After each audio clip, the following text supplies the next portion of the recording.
Hi, I'm Kylie from Headspace, Port Adelaide. I've lived in the Port my whole life. I'm 43. I lived at Largs North with my mum and dad, and then they divorced. So I've lived around the area my whole life, so I get what goes on down here. My mum and dad divorced when I was 10, which was probably a good thing, just given the situation.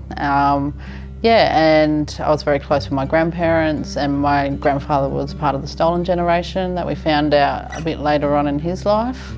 That really drove my passion to find out more about my heritage and my culture, and also about the stolen generation and about family, youth, like homelessness, and just all that transgenerational stuff that comes with all that. So that's where my passion came from, like seeing my grandfather not knowing his family, and so that's why I got into community services. I've got two boys, 23 and 21. They still live at home. And I've got my partner Phil, who we've been together since we were 16, so what's that, 26, 27 years. And he's local as well. He lived at Ethelton. He's from Port Augusta, also Aboriginal.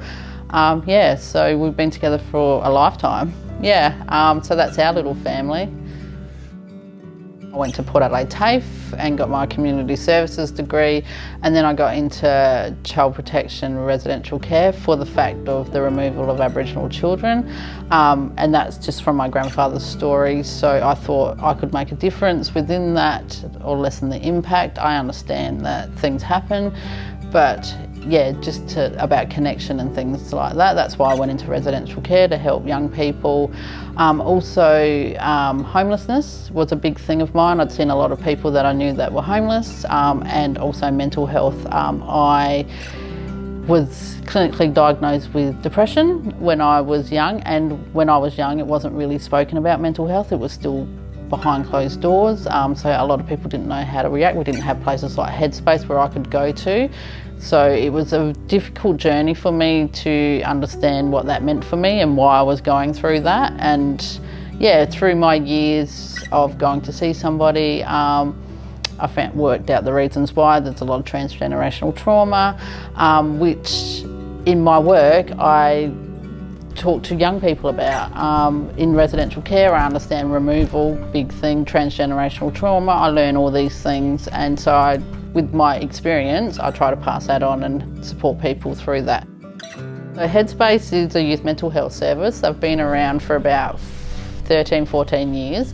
It's just a safe space for anybody to come in, whether you want to see someone or not. We just make it a really safe space so that you can be yourself, that you can talk to someone. You don't need to talk to someone. We've got free Wi-Fi.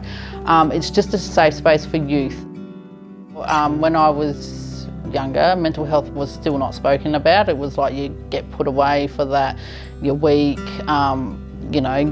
I think when I was growing up, people were just toughen up, just get out of bed, just wake up to yourself, and that happens to a lot of males and females. So I get out to schools and talk about and try to break down the stigma, especially in the Aboriginal community, because a lot of people see it as a weakness, and all communities really, but because of the transgenerational things, I'm more passionate about getting young Aboriginal people in to see someone to talk about some stuff, so it can break that cycle of trauma.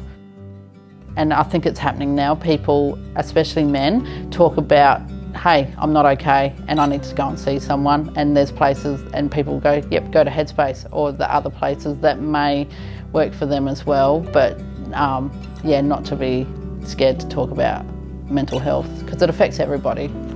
In one way or another, it affects everybody. My dad, he passed away 2012, so what's that, 7 years ago. But I feel that my dad was the most influential person in my life, and also my grandfather has that, but influence as well. So the two strong males in my life have a huge influence. But my dad, I'm very passionate. Well, there's a few things about my culture. about helping my people, reconnection for my culture, also about the LGBTIQA plus community. I'm very passionate about that, so they're my two huge passions, yeah.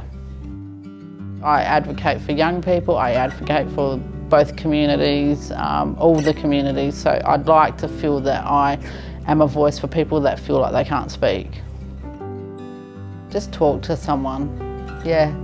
Let someone into your life, yeah, that's my advice. Say hello to a stranger.